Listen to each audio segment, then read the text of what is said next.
Kita beralih ke sorotan lain, Saudara. 44 korban penahanan ijazah UD Sentosa Sil laporkan 3 akun medsos Diana Janhua ke Polda Jawa Timur. Korban juga melaporkan karyawan UD Sentosa Sil dengan dugaan penipuan dan penggelapan.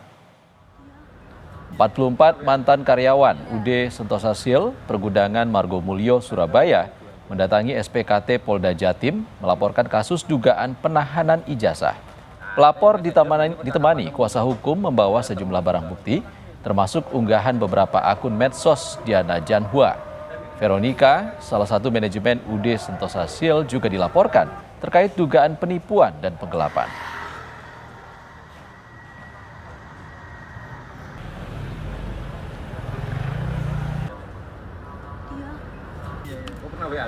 Jadi di aplikasi itu tidak ada keterangan untuk penahanan ijazah asli.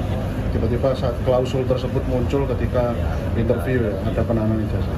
Kenapa baru kemarin mengajukan resign?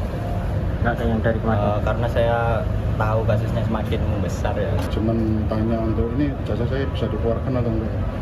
Kemarin waktu makan itu sempat telepon juga ya. Jadi saya tanya juga sekalian dan orangnya juga nggak mau.